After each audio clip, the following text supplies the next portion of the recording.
Je m'appelle Thérèse Fournier. La plupart des gens m'appellent Tess. J'ai 67 ans. Je suis bibliothécaire scolaire, à la retraite et veuve.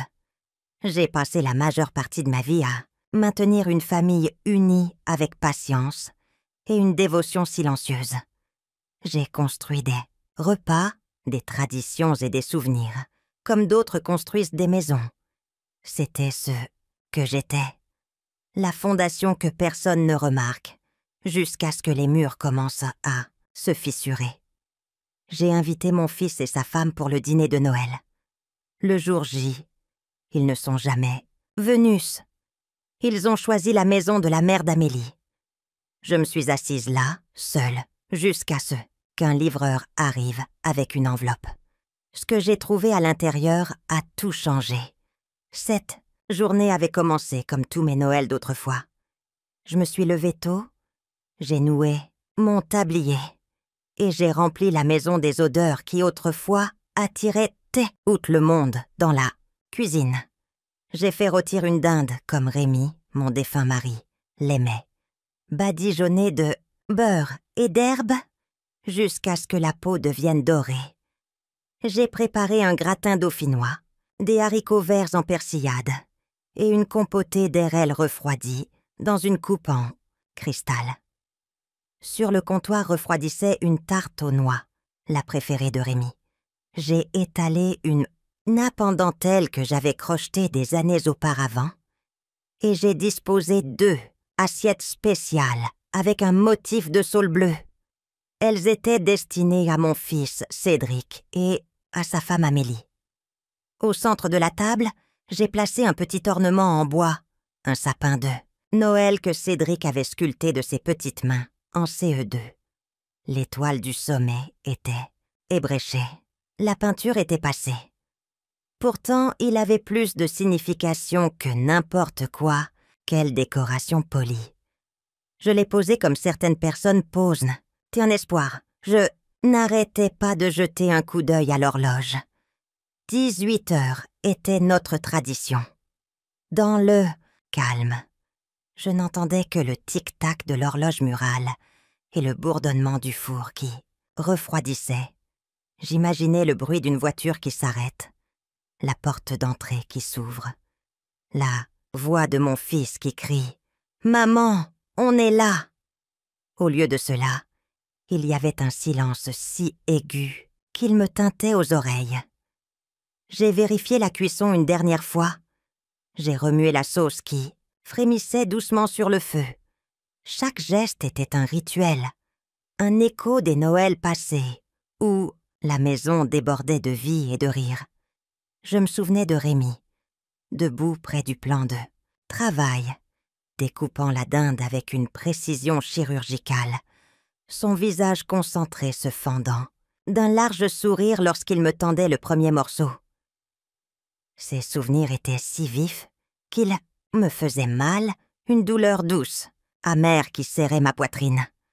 L'absence de Rémi était une présence en soi, un vide que le bruit et l'agitation de la famille avaient toujours réussi à combler.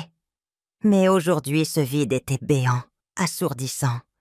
J'ai redressé un couvert, lissé un pli imaginaire sur la nappe. Tout devait être parfait, comme pour conjurer le mauvais sort, pour prouver que nos traditions étaient plus fortes que le temps qui passe, plus fortes que les nouvelles priorités de mes enfants. L'attente devenait une épreuve physique. Chaque minute qui s'écoulait était une petite trahison. À 18h10, j'ai commencé à me trouver des excuses pour eux. Un embouteillage, un cadeau de dernière minute à acheter, la petite Émilie qui avait dû faire une crise. Mais au fond de moi, une petite voix froide me murmurait que la vérité était plus simple et plus cruelle. Le silence s'étirait, devenant une toile de feu, sur laquelle mes angoisses peignaient des scénarios de plus en plus sombres. Puis la sonnette a retenti. Mon cœur a bondi pendant une seconde folle. J'ai lissé mon tablier et j'ai ouvert la porte. Debout là, ce n'était pas Cédric. C'était un jeune homme mince, pas plus de 20 ans, dans un blouson rouge délavé. Son souffle formait des nuages dans le froid. Il se balançait nerveusement, tendant une fine enveloppe. « Livraison pour Madame Fournier », a-t-il dit. L'enveloppe semblait trop légère dans ma main. À l'intérieur, je savais déjà que ce n'était pas ce que j'avais espéré. L'écriture d'Amélie, tout en courbe, traversait le papier. Une seule ligne, presque négligente. « Maman Tess, nous sommes chez ma mère, cette année. J'espère que tu comprends. » C'était tout. Pas de joyeux Noël, pas de promesses d'une autre fois. Juste des instructions pour accepter une absence. J'ai fermé la porte. Et, doucement, les pas du garçon se sont estompés, me laissant de nouveau avec le son de l'horloge. Je suis retournée à la table et je me suis assise à la place d'honneur, là où Rémi s'asseyait autrefois. J'ai mis une tranche de dinde dans mon assiette. J'ai versé de la sauce et j'ai pris une bouchée. La viande était tendre, mais elle s'est transformée en carton dans ma bouche. J'ai mâché, avalé, et je l'ai senti se loger comme une pierre. Le petit ornement en bois captait la lumière des bougies, projetant une petite ombre tordue sur la dentelle. Je l'ai touché du bout du doigt et j'ai murmuré à l'intérieur de moi-même. Ils ne m'ont pas oublié. Ils ont choisi une autre table. La distinction était cruciale. Ce n'était pas un oubli, un accident, une malheureuse coïncidence. C'était un choix délibéré, une préférence exprimée, sans le moindre ménagement. La simplicité brutale de la note en est la preuve. Pas d'appel téléphonique, pas d'excuses alambiquées. Juste quelques mots griffonnés qui redessinaient les contours de ma famille, me laissant à l'extérieur. Je me suis levée et j'ai transporté la tarte sur le comptoir, mais j'ai laissé une part sur une assiette, comme Rémi avait l'habitude de dire. Laisse une part de côté, on ne sait jamais qui pourrait passer. Mais personne n'a frappé. Le silence s'est fait plus pesant. Par habitude, j'ai pris mon téléphone, non pas pour appeler quelqu'un, juste pour faire défiler les nouvelles. Et c'est là que je l'ai vue, une photo publiée par la mère d'Amélie, Marthe Dubois. Leur table de salle à manger s'étendait, longue, les verres à vin étincelants. Au bout, mon fils était assis, la main posée sur celle d'Amélie, un rire figé en pleine image. Sur les genoux d'Amélie, leur fille, ma petite fille, Émilie, rayonnait face à l'objectif, elle. La légende disait, tellement reconnaissante d'avoir une maison pleine de famille. J'ai fixé cette photo jusqu'à ce que ma vue se brouille. La maison était pleine. Oui, assez pleine pour m'effacer. Ma gorge s'est nouée, mais aucune larme n'a coulé. J'ai posé le téléphone face contre la table. J'ai regardé à nouveau le petit ornement, ébréché, et j'ai entendu ma propre voix. Stable cette fois.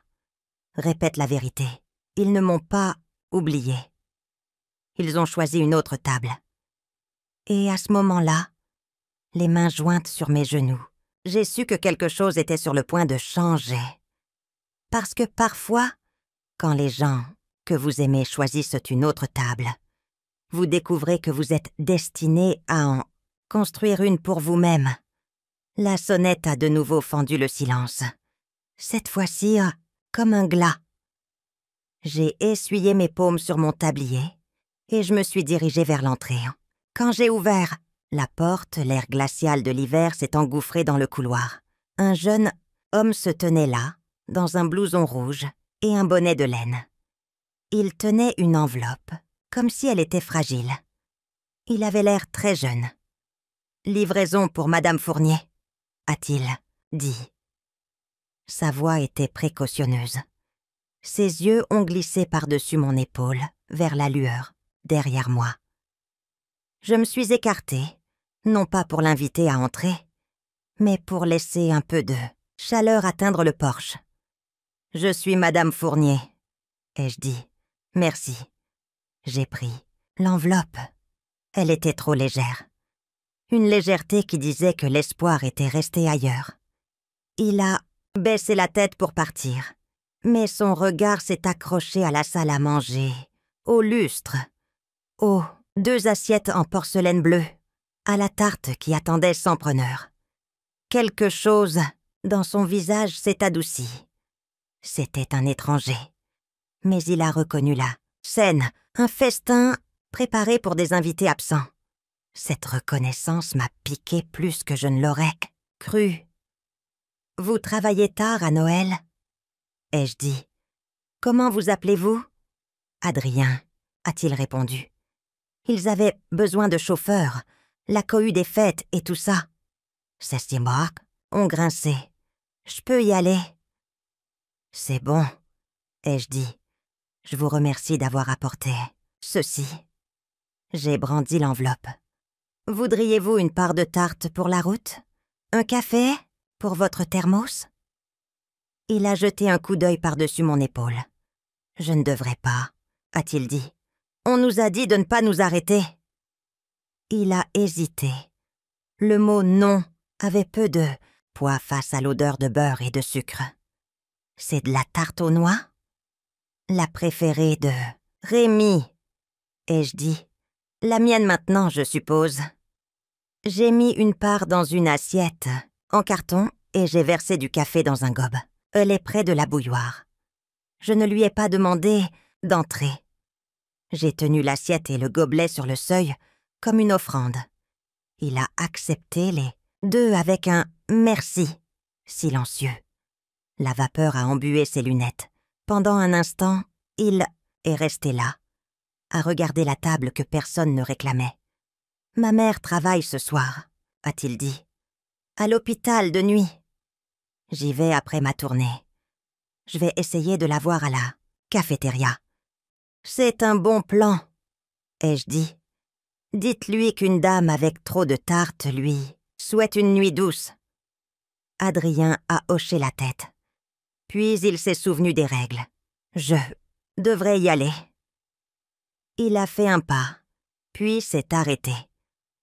« Madame, la note à l'intérieur. Je suis désolée. » Ce n'était pas à lui de s'excuser. Pourtant, j'ai senti la dignité de son geste. « Merci, » ai-je dit. « Conduisez prudemment. » Il a descendu les marches, ses bottes craquant sur rien, le cœur ivre. Depuis le seuil de la porte, je l'ai regardé traverser le cercle de lumière. Il s'est retourné une fois, a levé le gobelet en guise de salut, puis s'est enfoncé dans l'obscurité. J'ai fermé la porte et je suis restée là, l'enveloppe à la main. Un étranger m'avait vu la table, avait vu les contours de ma solitude. Si un étranger pouvait voir, pourquoi mon propre fils ne le pouvait-il pas? J'ai porté l'enveloppe jusqu'à la table et je l'ai posée à côté du sapin, en bois que Cédric avait sculpté en CE2. L'étoile ébréchée captait la lumière comme une blessure qui refusait de se refermer. Je me suis dit d'ouvrir l'enveloppe. Ma main n'a pas obéi. Je me suis assise et j'ai écouté le ronronnement de la chaudière et le tic-tac de l'horloge. La façon dont une maison apprend un langage différent quand elle n'appartient pas, plus qu'à une seule personne. La minuterie de la cuisine que Ja avait oublié d'annuler a cliqué et a sonné. Je l'ai fait taire et je suis revenue. Le souffle régulier. Certains choix n'ont pas besoin de témoins. Celui-ci en avait déjà trouvé un sur mon porche. J'ai glissé un doigt sous le rabat et j'ai soulevé la note. Les boucles soignées d'Amélie disaient qu'ils étaient avec sa mère et espéraient que je comprendrais. Les mots me demandèrent de bénir une porte qui se fermait sur moi. Est-il mal pour des enfants de choisir une autre table? Un parent a-t-il droit à une place à chaque fête? Les questions montaient et descendaient comme une marée. Je ne pouvais pas répondre à toutes. Je pouvais répondre à une seule. J'avais créé un foyer et un festin. J'avais offert une place à 2 mains. Je n'avais pas échoué. J'ai plié la note et je l'ai placée sous le sapin en bois. Un étranger m'a vue et a honoré la table que j'avais dressée. Peut-être que voir est un choix. Si jamais mon fils choisit de voir, il trouvera la porte non verrouillée et la lumière du porche allumée. D'ici là, je ne le supplierai pas de regarder. Je fixai la lueur de mon téléphone. L'écran trop lumineux dans la cuisine sombre. Cédric avait posté une autre photo. Cette fois-ci, un plan large d'une longue table de salle à manger. Elle était magnifiquement dressée. Des plats fumants, des verres levés. Chaque siège était occupé. Chaque visage tourné vers l'appareil photo, rayonnant. La légende était simple. La famille réunie pour Noël. Je me suis attardée sur ce mot, famille. Il n'y avait aucune trace de moi. Aucune chaise vide laissée en attente. Juste une table pleine de gens qui s'étaient choisis les uns les autres. Mes yeux ne cessaient de s'accrocher au sourire de Cédric. Il était assis au bout de la table, son bras drapé autour des épaules de sa femme. Sa tête légèrement penchée vers elle, comme si elle était son ancre, celle qui lui donnait la permission de se sentir chez lui. Ses yeux brillaient comme autrefois, quand il était petit et qu'il déballait ses cadeaux sous notre sapin.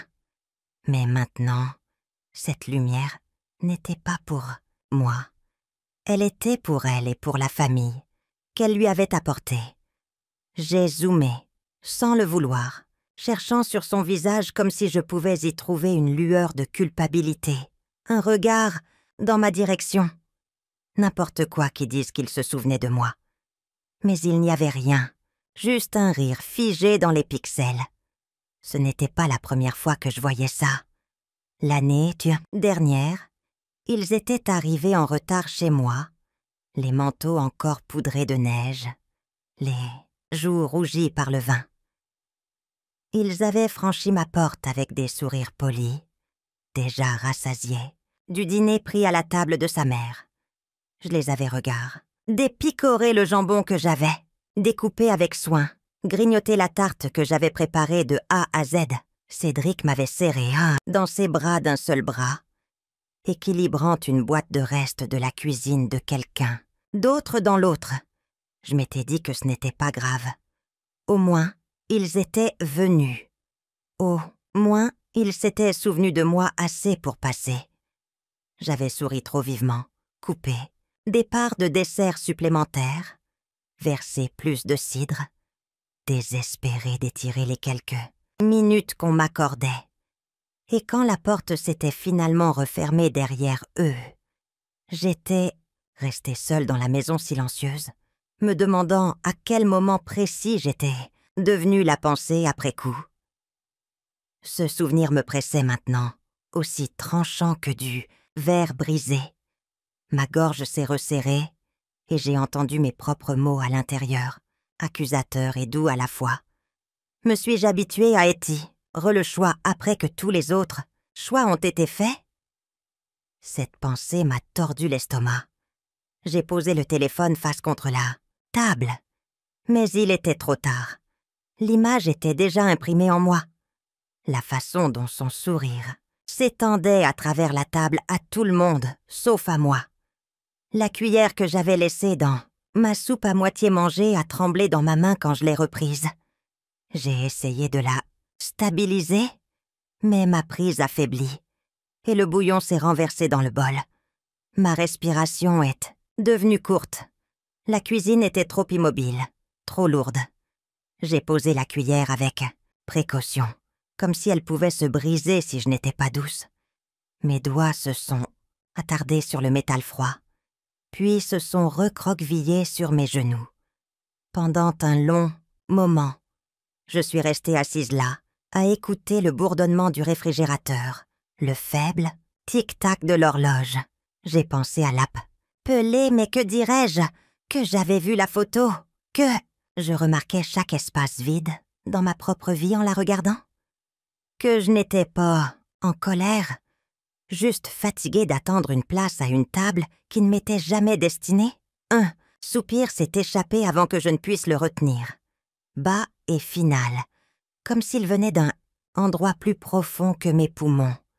Mes épaules se sont affaissées, et j'ai laissé le silence répondre à la question que je n'avais pas posée à voix haute. Ils avaient fait leur choix. Ils avaient choisi leur table. Alors maintenant, je devais trouver la mienne. J'ai murmuré les mots à voix basse, testant leur poids. Ils n'avaient pas un goût amer. Ils avaient un goût d'inévitable. Ma main a glissé loin de la cuillère. Je l'ai repliée doucement sur la table, comme pour fermer le chapitre d'un livre que je relisais depuis trop longtemps. Ma poitrine me faisait mal, mais sous la douleur, il y avait quelque chose de plus stable, quelque chose comme de la résolution. S'ils pouvaient rire sans moi, alors je pouvais apprendre à respirer sans les attendre. Ma place n'était pas là, dans la lueur de l'objectif de quelqu'un d'autre. Elle devrait être quelque part, que je me taillerais moi-même, même si cela signifiait commencer avec rien d'autre qu'une chaise vide et l'écho de mon propre soupir. Ce matin-là, je suis sortie sur le porche. C'était le genre de matin où la lumière traverse la brume juste, assez pour vous rappeler que le monde continue d'avancer, même lorsque votre propre vie semble bloquée. Mes mains ont effleuré la rampe distraitement, suivant les rainures que Rémi avait sculptées des décennies plus tôt. Il avait toujours aimé travailler le bois, lisser les bords rugueux avec soin. C'est à ce moment-là que mes doigts ont touché la mangeot, à oiseau, son dernier petit projet avant que la maladie ne l'emporte. Elle était suspendue là, légèrement de travers, se balançant dans la douce brise. Le bois était usé, mais solide. Tout comme ses mains l'étaient autrefois. En l'ajustant, quelque chose de pointu a éraflé mon doigt.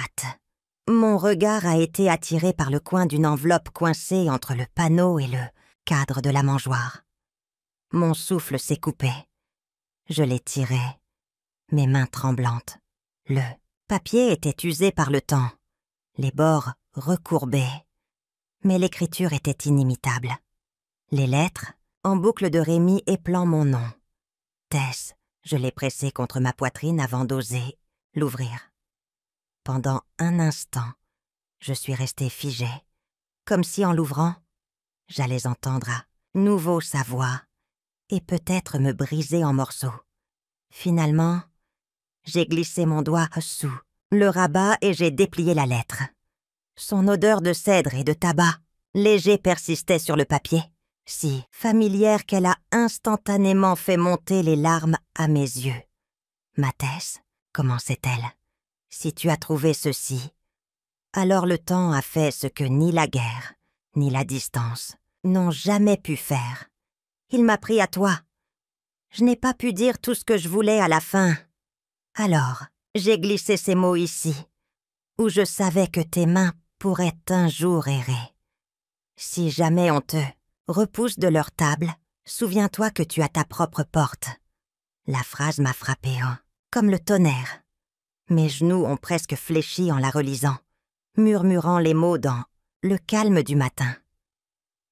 Rémi avait toujours su que j'essayais trop fort de m'intégrer à une table, qui n'était jamais vraiment la mienne. La maison de notre fils, les regards acérés de sa femme, la façon dont j'étais plus tolérée qu'accueillie. Il avait dû tout voir, même quand je faisais semblant du contraire. La lettre C continuait, d'une écriture ferme et sûre. « Tu trouveras ce que je t'ai laissé dans le vieux coffre, celui que nous gardions près de la lucarne du grenier. J'ai sculpté un faux panneau il y a des années. Un endroit pour les choses trop importantes pour être laissées à la vue de tous. À l'intérieur se trouve une petite clé peinte, en verre. Elle appartient à une porte qui se souvient encore de nous. Suis-la, Tess. C'est à toi de l'ouvrir. » J'ai pressé le papier contre mes lèvres, lisant les lignes encore et encore, comme si par la répétition je pouvais invoquer la présence de Rémi à mes côtés. L'image du coffre m'est revenue, poussiéreux, rangé dans le coin le plus éloigné, à peine touché depuis que Nous avions déménagé des années auparavant. Un compartiment caché qui lui ressemblait tellement, laissant toujours de petits mystères à découvrir. J'ai plié la lettre avec soin, la tenant comme quelque chose de vivant, et j'ai murmuré à voix haute. « Rémi, qu'est-ce que tu m'as laissé ?» Mon regard a dérivé sur la cour, la balançoire qu'il avait construite pour notre garçon grinçant doucement dans le vent, les rosiers que je n'arrivais jamais à garder, aussi rouges que lui. Partout où je regardais, Rémi persistait, mais jamais plus que dans cette lettre que je tenais maintenant dans mes mains. Pour la première fois depuis des mois, peut-être des années, j'ai senti une étincelle de quelque chose au-delà du chagrin.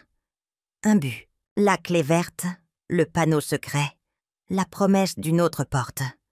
Ce n'était pas seulement un objet qu'il avait laissé, c'était un guide, un rappel que je n'étais pas censée attendre, passivement des miettes d'affection à la table de quelqu'un d'autre. Il me disait de revendiquer mon espace, de franchir une porte de mon propre choix. Je me suis assise sur les marches. Est-ce du porche? La lettre étalée sur mes genoux. La lumière du soleil réchauffant. L'encre. Si jamais on te repousse de leur table, souviens-toi que tu as ta propre porte. Ai-je répété. Ma voix s'est brisée, mais elle a porté dans le matin, me revenant en écho comme un vœu. Rémi avait construit des portes toute sa vie, avec du bois, avec de l'amour, avec de la patience. Maintenant, même après la mort, il en construisait une de plus pour moi. Quand je me suis finalement levée, la lettre à la main, je ne tremblais plus. Au lieu de cela, je me sentais stabilisée, ancrée par ces mots. Mes pas vers le grenier étaient certains, délibérés. Quelque part à l'intérieur de ce vieux coffre, attendait une clé, verte comme le renouveau, comme l'espoir. Et quelque part, une porte qui avait toujours été la mienne, attendant que je l'ouvre. J'ai gravi les marches grinçantes du grenier, l'air chargé de l'odeur, de la poussière et du bois ancien. La lumière filtrait faiblement par la lucarne, dessinant des rectangles pâles sur le plancher. Mes yeux se sont habitués à la pénombre, balayant les silhouettes, familières des meubles recouverts de draps, des boîtes de souvenirs empilées comme des sentinelles silencieuses. Au fond, dans le coin le plus sombre, se trouvait le coffre. Un coffre en chêne massif que Rémi avait hérité de son grand-père. Un meuble qui avait traversé les générations, portant les marques du temps comme des médailles. Je me suis approchée, le cœur battant à contretemps. Le couvercle était lourd. Je l'ai soulevé avec effort, révélant un enchevêtrement de vieux draps de lit, de couvertures en laine que j'avais tricotées et de quelques jouets d'enfance de Cédric. Une odeur de naphtaline et de temps passé s'en est échappée. Avec des mains hésitantes, j'ai commencé à vider le contenu, pièce par pièce, pliant soigneusement les couvertures, mettant de côté un petit soldat de plomb, à la peinture, écaillé. Mon regard cherchait une anomalie, un indice de ce que Rémi avait décrit. J'ai passé mes doigts le long des parois intérieures, sentant le grain du bois. C'était lisse, uniforme. Rien ne semblait différent. Le doute a commencé à s'insinuer. Et si je m'étais trompée? Et si ce n'était que le délire d'un homme malade? Un dernier rêve griffonné sur un bout de papier? Mais je me suis souvenue de ces mots. J'ai sculpté un faux panneau il y a des années. Je me suis agenouillée, me penchant davantage à l'intérieur du coffre vide. J'ai tapoté le fond. Le son était plein, solide. J'ai refait le tour des parois, pressant chaque centimètre carré du bois. Et puis, sur le côté gauche, près de la charnière, mon pouce a trouvé une légère dépression, presque imperceptible. Une petite rainure qui n'avait aucune raison d'être là. J'ai pressé plus fort. Un léger déclic presque inaudible, a retenti. Le panneau a bougé d'1 millimètre. Mon souffle s'est bloqué dans ma poitrine. J'ai glissé mes ongles dans la fente et j'ai tiré doucement. Le faux panneau a glissé vers moi, révélant une cavité peu profonde. Et à l'intérieur, niché sur un morceau de velours rouge décoloré, ce tissu trouvait une petite clé en laiton, peinte d'un vert forêt écaillé. À côté, il y avait une épaisse enveloppe. Mes mains tremblaient si fort que j'ai eu du mal à saisir la clé. Elle était fraîche au toucher, lourde pour sa taille. C'était la clé de la lettre, la clé d'une porte qui se souvenait de nous. J'ai pris l'enveloppe ensuite. Elle était scellée, mais renflée. Le poids seul suffisait à me tordre l'estomac. Ce n'était pas que du papier. Je me suis assise sur le plancher du grenier, la poussière, et s'installant sur ma jupe, et j'ai glissé mon ongle sous le rabat. Le son du papier qui se déchire m'a semblé assourdissant. À l'intérieur, des documents se sont déployés. Des actes de propriété, des relevés bancaires, des photocopies. Mes yeux ont balayé les lignes, jusqu'à ce qu'une en particulier m'accroche comme un poisson pris à l'hameçon. Propriété au 112 rue des Cèdres. Mes lèvres ont formé les mots en silence, testant leur réalité. Une maison dont je n'avais jamais entendu parler. J'ai feuilleté les pages, le cœur battant la chamade, chaque page confirmant que ce n'était pas mon imagination. Hypothèque soldée, impôts payés. Mon nom n'apparaissait nulle part, mais la signature de Rémi s'étalait dans son écriture nette et impatiente.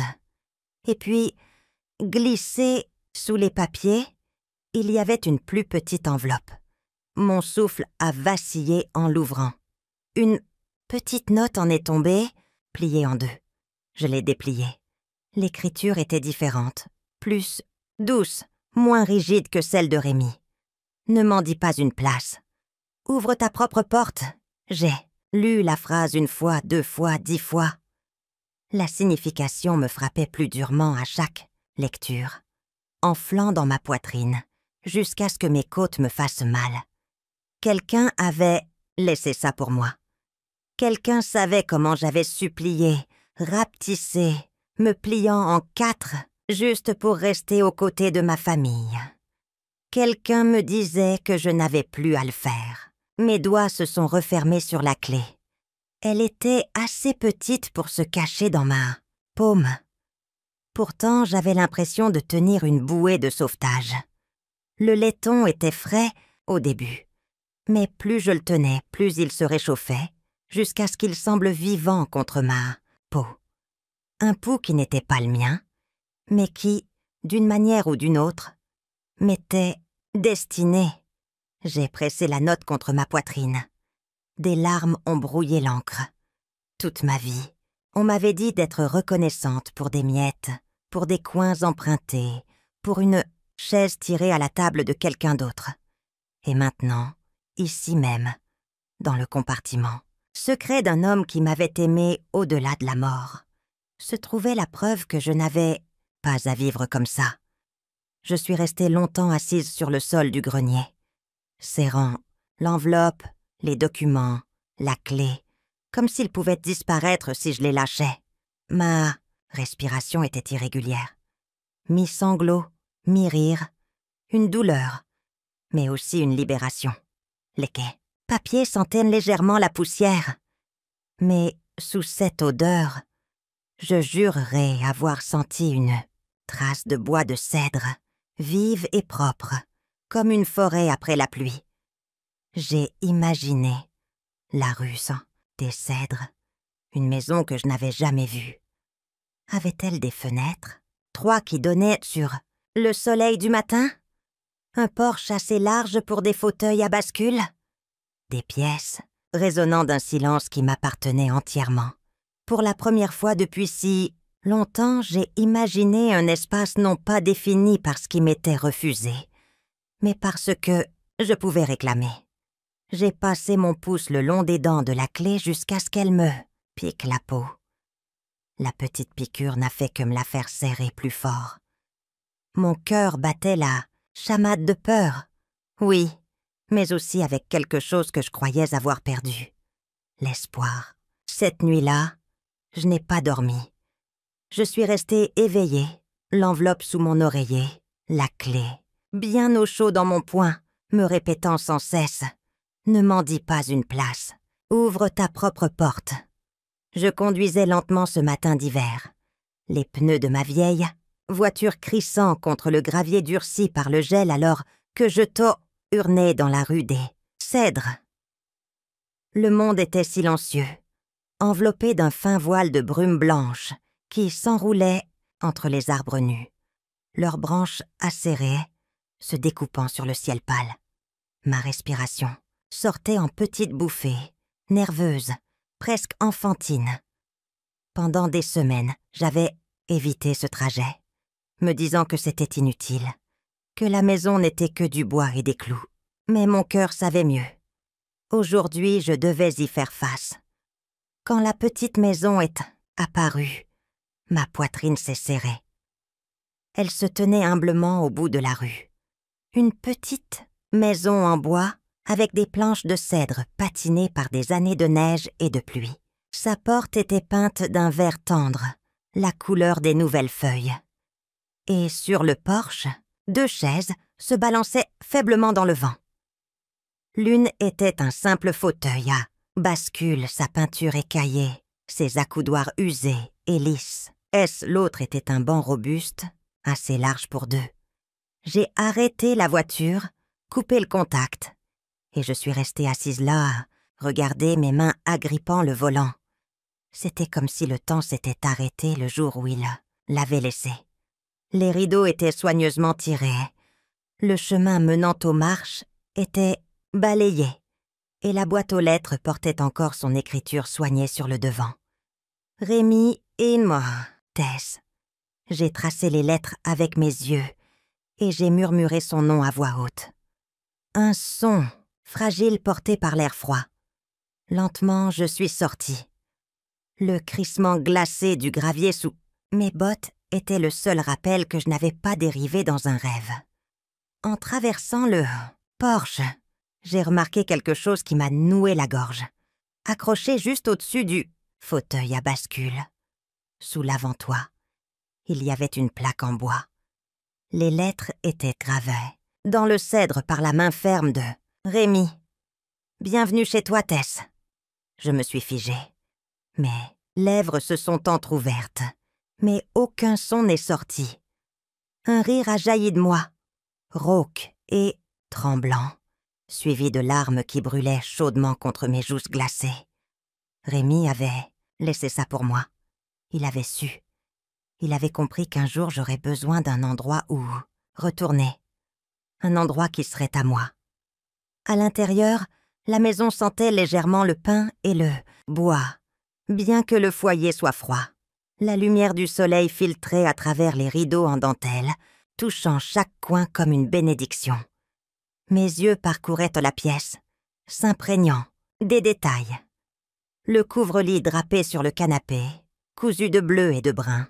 Chaque carré, familier provenant de vieilles chemises et robes que nous avions portées autrefois. Sur la cheminée se trouvaient des photos encadrées. Rémi tenant une canne à pêche, moi avec mon tablier noué obséré. Nous deux souriant à travers les années comme si le monde ne pourrait jamais nous blesser. Je me déplaçais lentement, mes doigts effleurant les surfaces, reconnaissant sa présence en toute chose. Il y avait la tasse avec l'ébréchure sur le bord, posée sur l'étagère de la cuisine, comme si elle attendait le café du matin. Il y avait le carnet, près de la banquette de la fenêtre, rempli de ces croquis maladroits de notre jardin. Et là, plié soigneusement sur le fauteuil, il y avait une couverture en flanelle, douce et usée, sentant encore légèrement le cèdre. Je me suis laissé tomber sur le canapé, serrant le couvre-lit contre ma poitrine. Les larmes sont revenues, plus douces cette fois, et je les ai laissées couler. Ce n'était pas seulement du chagrin, mais de la gratitude, une douleur qui me rappelait que j'avais aimé, que j'avais été aimé. Mon rire se mêlait aux sanglots. Ah! Emplissant la petite maison d'un son qui n'appartenait qu'à moi maintenant. Le véritable choc n'était pas dans la maison elle-même, ni dans les objets qu'il avait laissés. C'était dans le message qui pulsait à travers chaque mur, chaque cadre photo, chaque détail soigneusement choisi. Rémi n'avait pas construit cela comme un abri contre les intempéries, mais comme un rappel. « Tess, tu mérites une place, tu mérites un foyer. » Pendant des années, je m'étais laissé croire le contraire, me ratatinant, donnant, m'effaçant dans l'arrière-plan des besoins des autres. Mais ici, dans cette maison tranquille, au bout de la rue des Cèdres, il avait gravé la preuve de ma valeur. Je me suis relevée, marchant, jusqu'au porche. Le vent portait l'odeur légère de pin et de fumée lointaine, et le fauteuil à bascule grinçait doucement comme pour m'inviter à m'asseoir.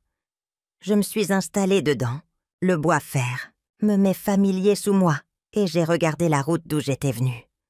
Mes larmes ont ralenti, ma respiration s'est stabilisée. Je n'étais plus seulement Tess la veuve. Tess la sœur oubliée. Tess, la mère qui n'était jamais assez. Ici, j'étais Tess qui avait une place. Tess qui appartenait. Et alors que je me balançais, mes mains reposant légèrement sur mes genoux, j'ai murmuré dans le vent. « Merci, Rémi. » J'étais encore sur le porche de la rue des Cèdres quand mon téléphone a vibré sur le bras du fauteuil à bascule. Le vent s'était calmé. L'air avait la morsure propre du pain. J'ai regardé l'écran et j'ai vu le nom de mon fils. Pendant une longue seconde, je l'ai laissé sonner. Puis j'ai fait glisser mon pouce et j'ai porté le téléphone à mon oreille. « Maman !» a-t-il dit, son ton déjà chargé d'excuses. « S'il te plaît, ne prends rien de tout ça mal. » La maison de sa mère était animée. Ce soir, la petite a fait la sieste là-bas. Le dîner était déjà prêt. C'était juste plus simple. J'ai écouté sa respiration, régulière, mais sur la défensive. Derrière lui, j'entendais des verres qui tintent, une télévision, un éclat de rire étouffé. Mes yeux sont revenus sur la plaque de cèdre au-dessus de moi. « Bienvenue chez toi, Tess. » J'ai laissé le silence travailler pour moi avant de répondre. « Je t'écoute, » ai-je dit. « Dis ce que tu as appelé pour dire. » Il s'est raclé la gorge. « On ne voulait pas te blesser. Amélie pensait que tu serais fatiguée. On s'est dit qu'on passerait demain ou dans la semaine, si les emplois du temps coïncident. Ne sois pas fâché, d'accord ?» Je sentais mon cœur essayer de s'emballer. Je l'ai forcé à reculer. « Je ne suis pas fâchée, » ai-je dit. « Je suis réveillée. » Il n'a pas saisi la différence. « Bien, j'ai dit à Amélie que tu comprendrais. Sa mère avait des invités en plus.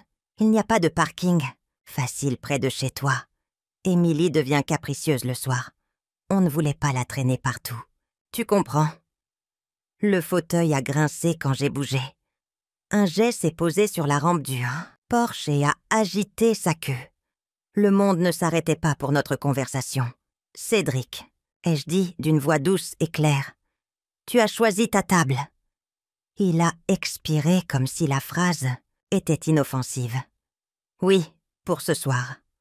La prochaine fois, on pourra mieux s'organiser. »« Tu as choisi ta table ?»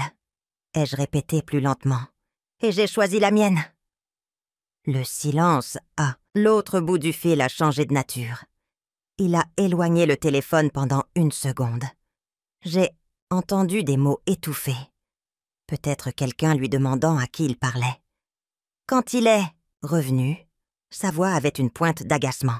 « Est-ce que tu me coupes les ponts ?»« Non, ai-je dit, Je coupe une corde qui me maintenait dans la mendicité. C'est différent. Mais ça a l'air dramatique, a-t-il dit. Je dis juste que la soirée a été chargée.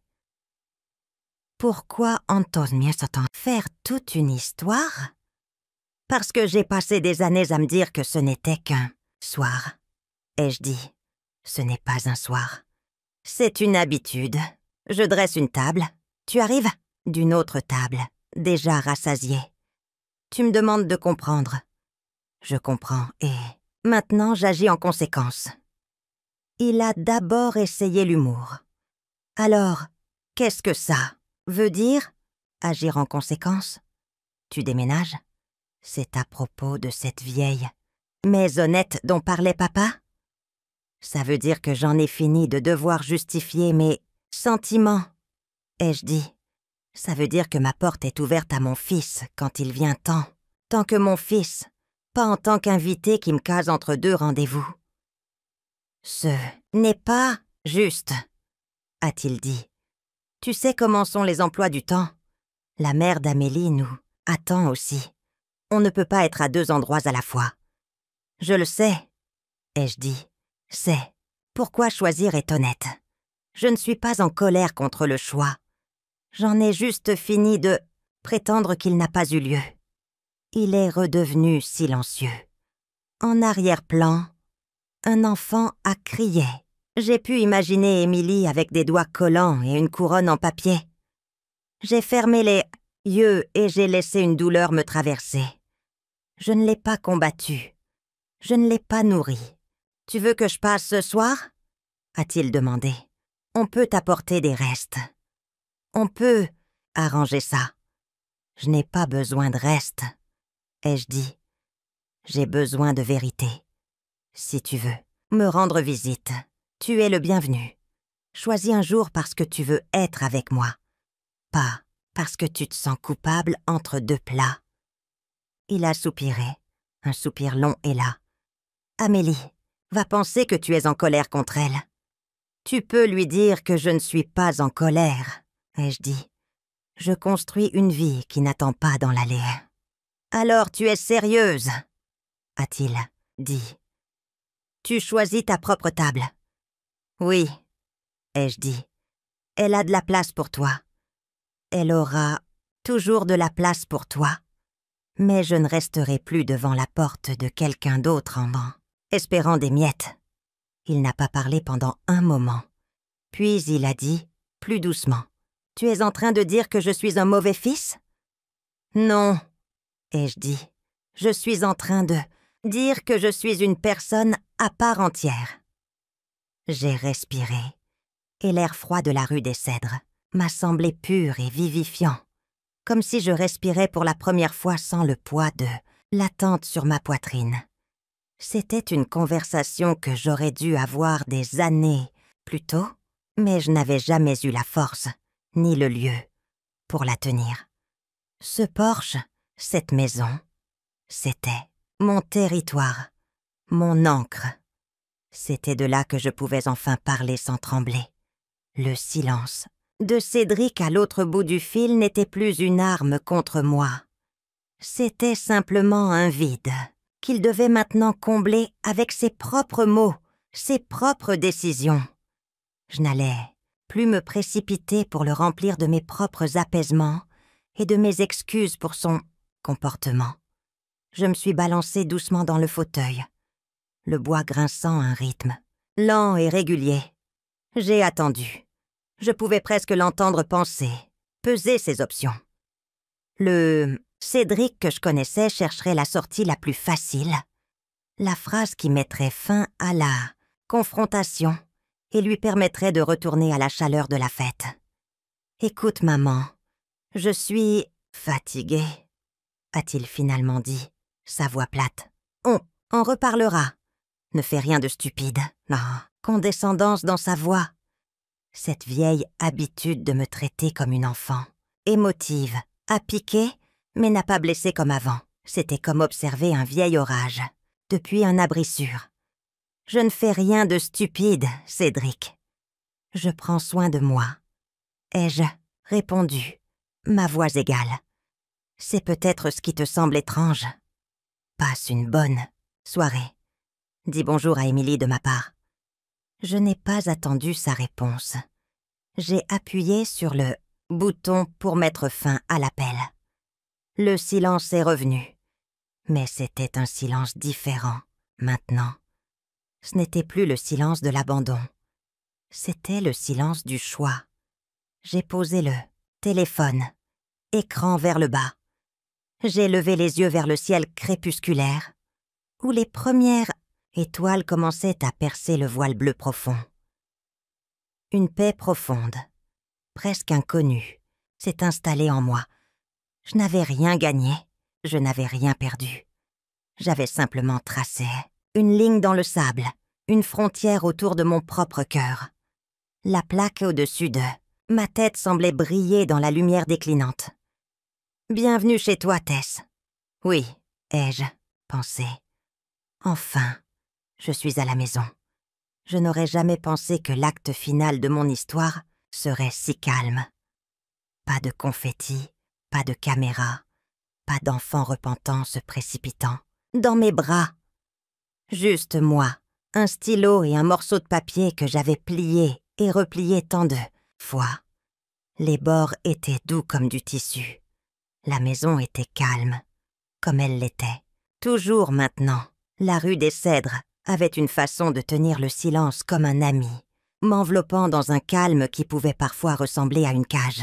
Mais ce matin-là, ça ne ressemblait pas à une prison. Ça ressemblait à une page attendant d'être écrite. J'ai sorti la note que Rémi m'avait laissée, et il y a des années, avant de mourir. Elle était griffonnée de sa main ferme, bien qu'un peu tremblante à cause de la maladie qui avait déjà commencé sa lente progression en lui. Il l'avait glissée dans la poche de mon tablier après une de nos nombreuses disputes au sujet des enfants. « Ne m'en dis pas une place. Ouvre ta propre porte. » À l'époque, je ne comprenais pas ce qu'il voulait dire.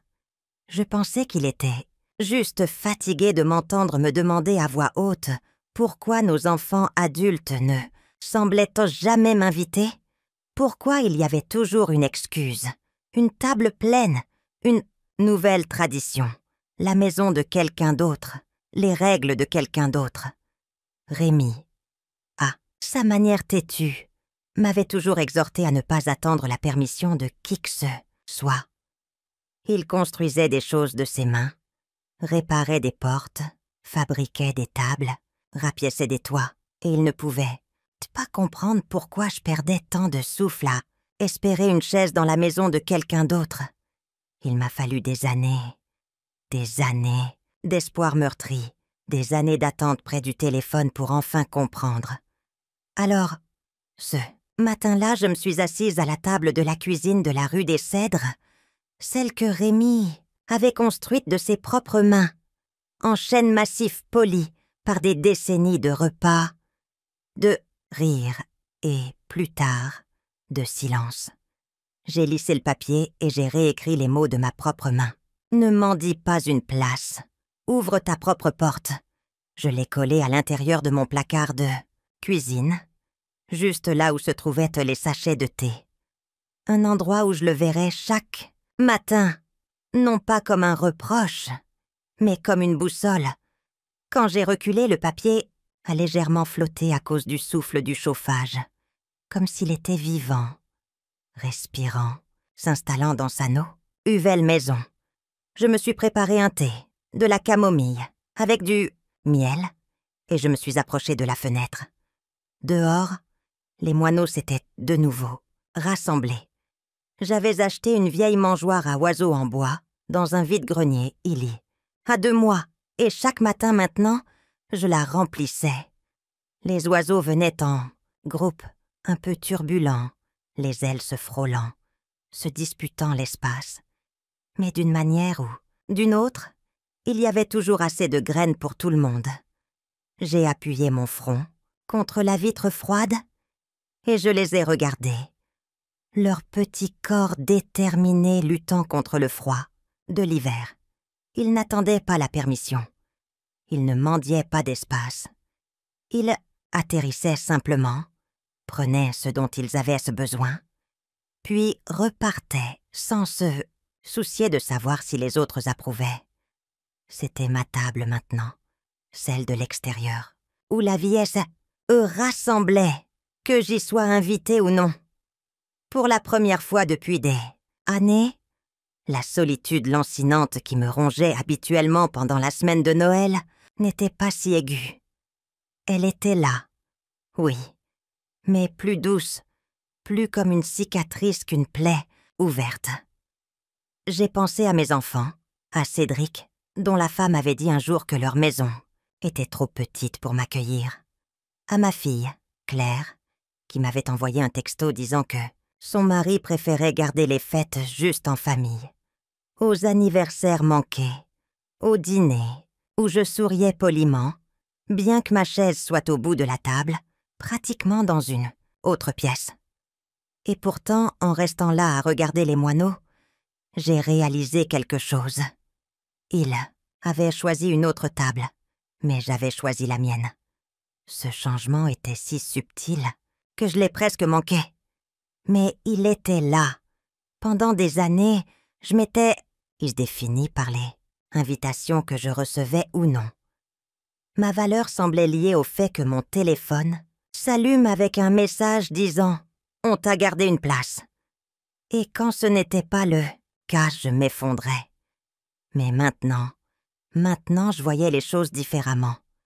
J'avais une place. Je l'avais toujours eue. Elle n'était simplement plus à leur table. Et peut-être que c'était bien comme ça. J'ai posé ma tasse et je me suis dirigée vers le placard où la note était accrochée. J'ai touché les mots légèrement, comme si Rémi me les murmurait à nouveau. Ne m'en dis pas une place. Ouvre ta propre porte. J'ai pensé à toutes les portes que j'avais déjà ouvertes sans m'en rendre compte. Le cercle de patchwork à l'église où nous rions plus que nous ne cousions. Le club de jardinage qui se réunissait tous les mercredis, où mes mains plongeaient dans la terre et retrouvaient la vie, dans le spétunias et les rosiers. Le petit club de lecture que j'avais commencé avec 2 voisines et qui remplissait maintenant mon salon une fois par mois de femmes qui comprenaient la perte, la résilience et la joie tenace de recommencer. C'étaient mes portes, mes tables.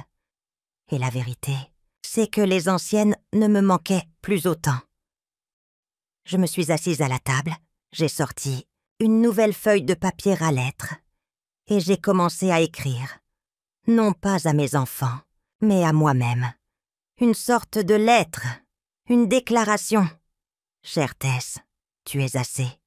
Pas parce que quelqu'un t'a invité, mais parce que tu as choisi de vivre quand même. Tu as construit une table à partir du silence, tu l'as remplie d'amis, et tu as dressé des assiettes de gentillesse pour toi-même. C'est ton festin. Ne l'oublie pas. J'ai plié la lettre, et je l'ai glissée sous la note dans le placard, superposant la sagesse sur la S, Agesse, une archive privée de survie. Les moineaux dehors se sont envolés tous en même temps, effrayés par quelque chose d'invisible. L'air s'est rempli du bruissement des ailes, chaotique et magnifique. Je me suis tenue à nouveau à la fenêtre, le cœur battant, ayant l'impression qu'ils emportaient une partie de moi avec eux, la dispersant à travers le vaste ciel d'hiver. J'avais passé si longtemps à croire que Noël était quelque chose que l'on vous donnait, quelque chose auquel vous deviez être invité. Mais maintenant, dans cette maison calme de la rue des Cèdres, j'ai réalisé que c'était quelque chose que l'on portait à l'intérieur, quelque chose que l'on choisissait de déballer pour soi-même. Ils pouvaient garder leur table. J'avais la mienne. Et ainsi, alors que le soir tombait et que la première neige commençait à tomber, j'ai éteint les lumières, laissé le sapin briller faiblement, thé dans le coin, et j'ai murmuré à la chaise, vide de Rémi. Ils ont choisi une autre table. J'ai choisi ma propre porte. J'étais encore sur le porche de la rue des Cèdres quand mon téléphone a vibré sur le bras du fauteuil à bascule, Le vent s'était calmé. L'air avait la morsure propre du pain.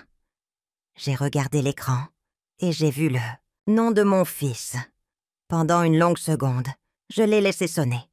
Puis j'ai fait glisser mon pouce et j'ai porté le téléphone à mon oreille. « Maman !» a-t-il dit, son ton déjà chargé d'excuses. « S'il te plaît, ne prends rien de tout ça mal. La maison de sa mère était animée. Ce soir, la petite a fait la sieste là-bas. Le dîner était déjà prêt. C'était juste plus simple. » J'ai écouté sa respiration, régulière, mais sur la défensive. Derrière lui, j'entendais des verres qui tintent, une télévision, un éclat de rire étouffé. Mes yeux sont revenus sur la plaque de « Cèdre » au-dessus de moi. « Bienvenue chez toi, Tess. » J'ai laissé le silence travailler pour moi, avant de répondre. « Je t'écoute, » ai-je dit. « Dis ce que tu as appelé pour dire. » Il s'est raclé la gorge. « On ne voulait pas te blesser. Amélie pensait que tu serais fatiguée. On s'est dit qu'on passerait demain ou dans la semaine si les emplois du temps coïncident. Ne sois pas fâché. D'accord ?» Je sentais mon cœur essayer de s'emballer. Je l'ai forcé à reculer. « Je ne suis pas fâchée, » ai-je dit. « Je suis réveillée. » Il n'a pas saisi la différence. « Bien, j'ai dit à Amélie que tu comprendrais. Sa mère avait des invités en plus. Il n'y a pas de parking facile près de chez toi. Émilie devient capricieuse le soir. On ne voulait pas la traîner partout. Tu comprends. Le fauteuil a grincé quand j'ai bougé. Un jet s'est posé sur la rampe du porche et a agité sa queue. Le monde ne s'arrête pas, et pas pour notre conversation. « Cédric, » ai-je dit, d'une voix douce et claire, « tu as choisi ta table. » Il a expiré comme si la phrase était inoffensive. « Oui, pour ce soir. La prochaine fois, on pourra mieux s'organiser. »« Oh, tu as choisi ta table !» ai-je répété plus lentement. « Et j'ai choisi la mienne. » Le silence, à l'autre bout du fil, a changé de nature. Il a éloigné le téléphone pendant une seconde. J'ai entendu des mots étouffés. Peut-être quelqu'un lui demandant à qui il parlait. Quand il est revenu, sa voix avait une pointe d'agacement. « Est-ce que tu me coupes les ponts ?»« Non, » ai-je dit. « Je coupe une corde qui me maintenait dans la mendicité. »« C'est différent. Ça a l'air dramatique, » a-t-il dit.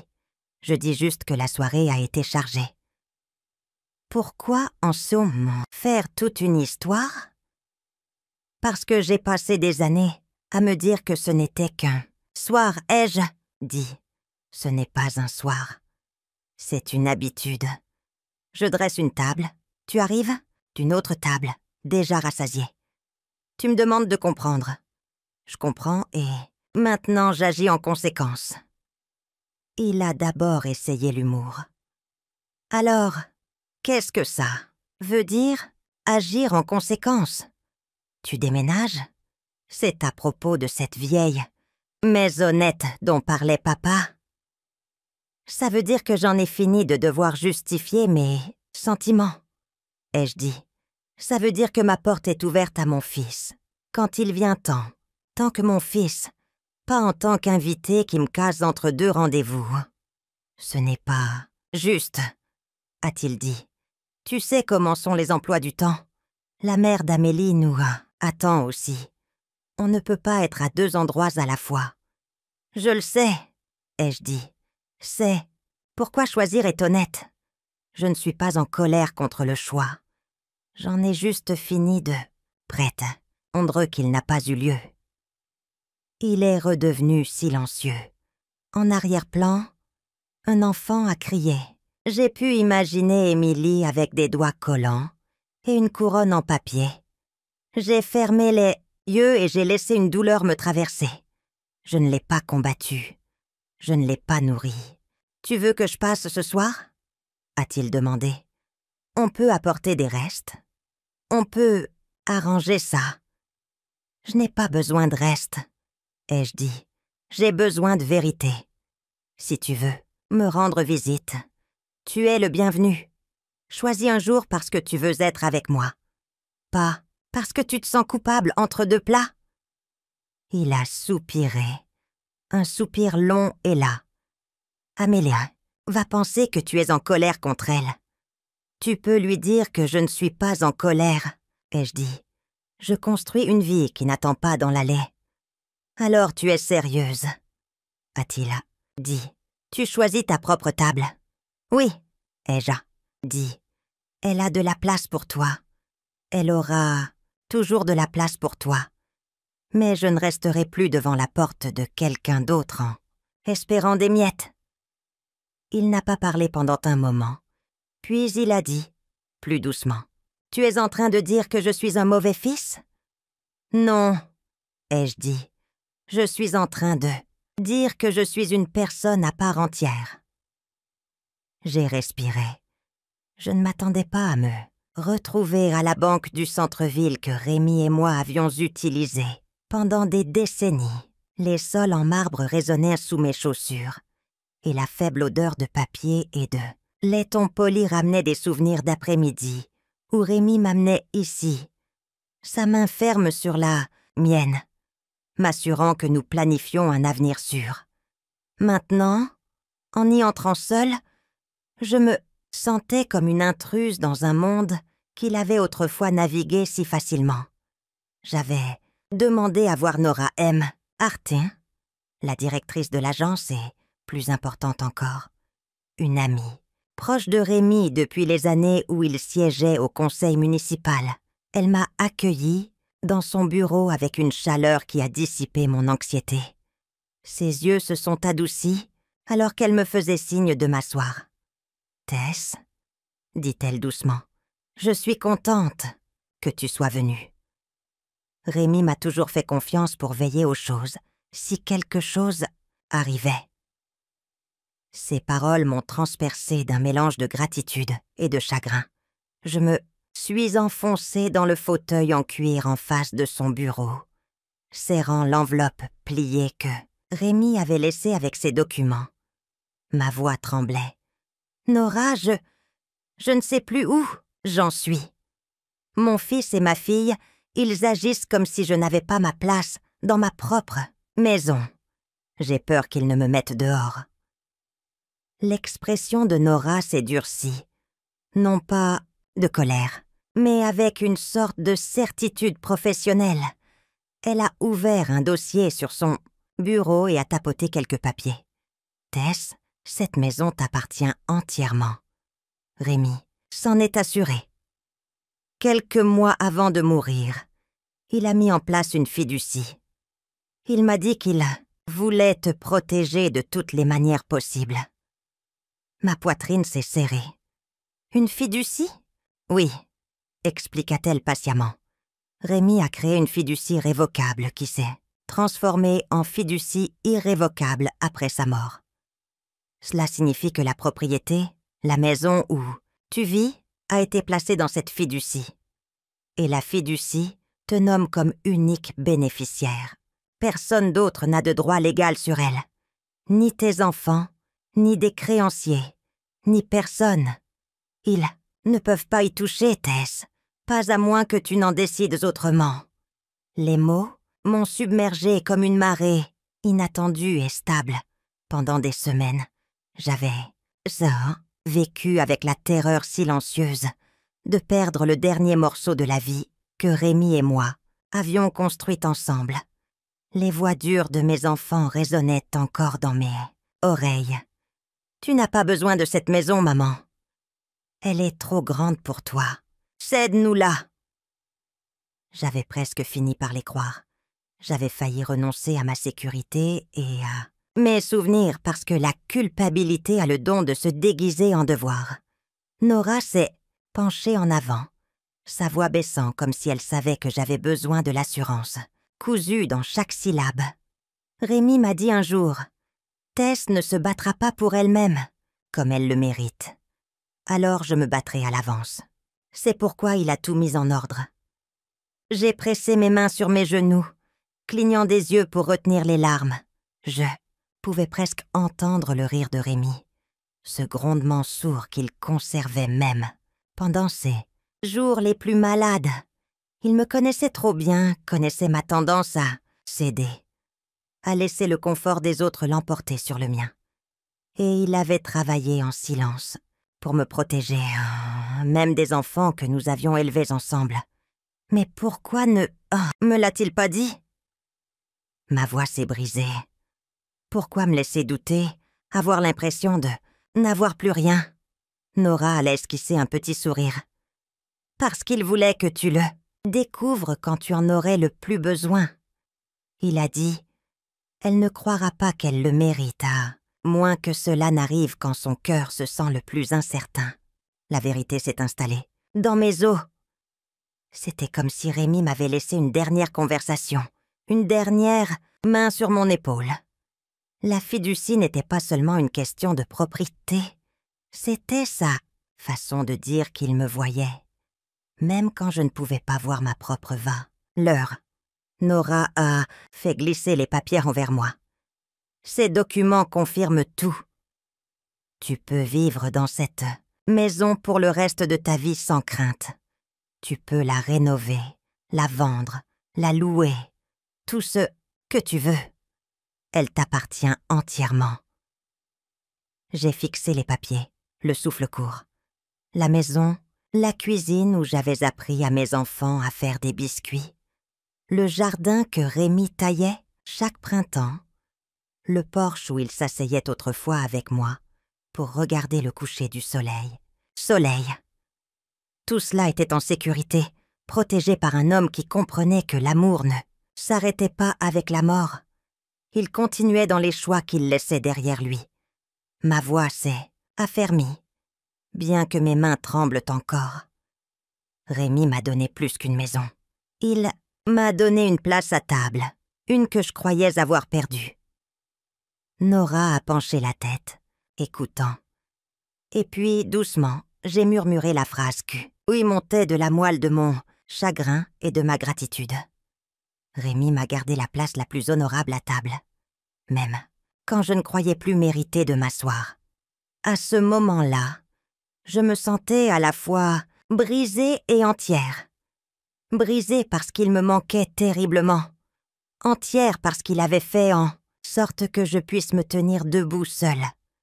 Nora a tendu la main sur le bureau, posant sa main sur la mienne. « Alors prends cette place, Tess, et ne laisse personne te dire qu'elle n'est pas à toi. » Le silence feutré de la banque nous a enveloppés, lourd mais tendre.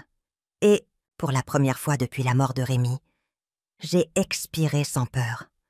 J'ai rencontré Léon, Olivier pour la première fois un matin glacial de novembre. Le genre de matin où le givre s'accroche obstinément au rebord des fenêtres et où l'air brûle vivement dans les poumons. Ma porte d'entrée grinçait depuis des semaines, la charnière gémissant chaque fois que je la forçais à s'ouvrir, comme pour faire écho à mes propres soupirs là. Je m'étais dit que je m'en occuperais. Mais la vérité, c'est que je n'avais plus l'énergie de gérer les petites contrariétés.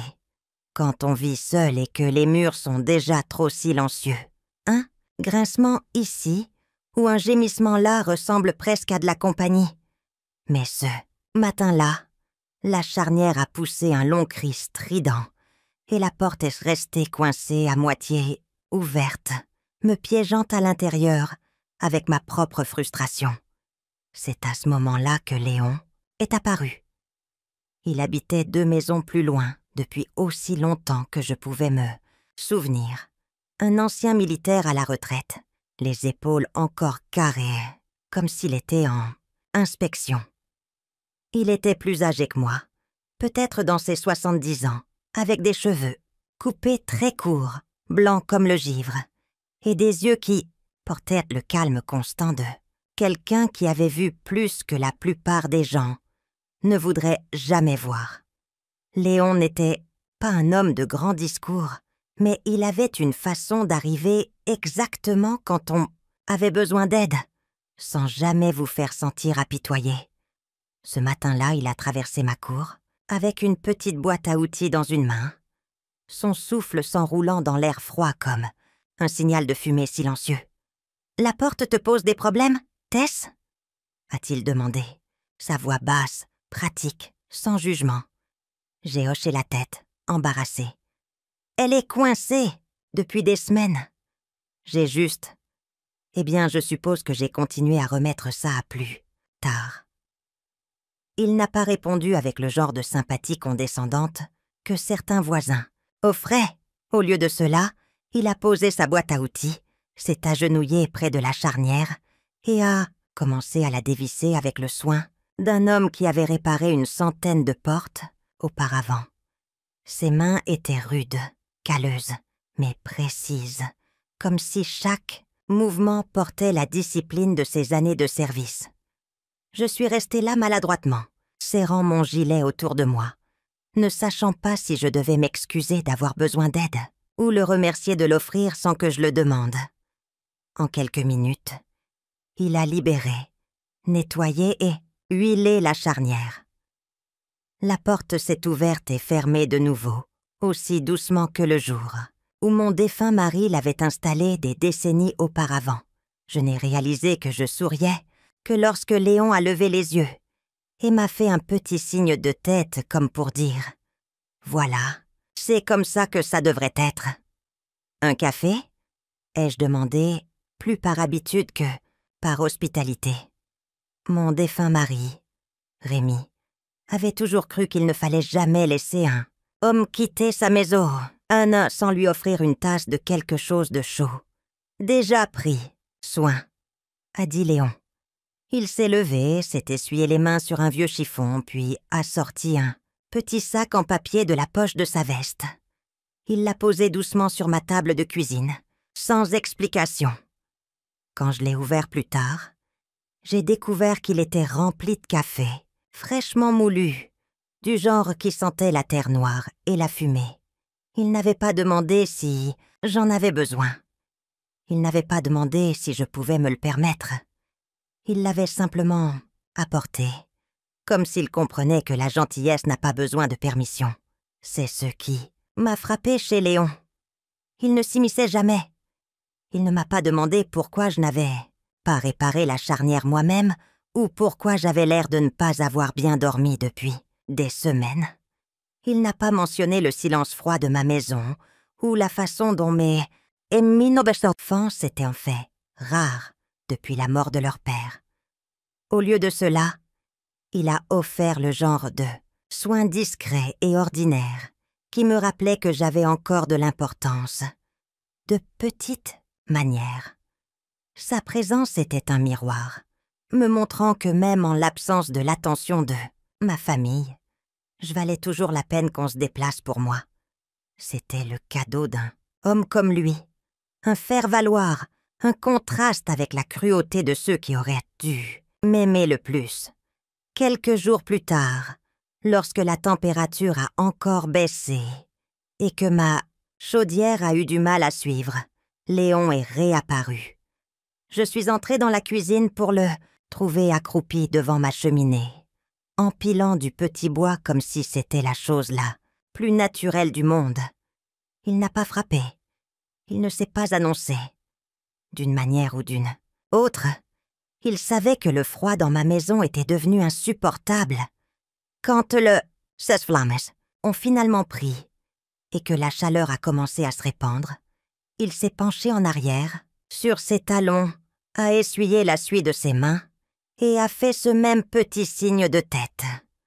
Pas de discours, pas d'histoire, juste une aide constante et silencieuse.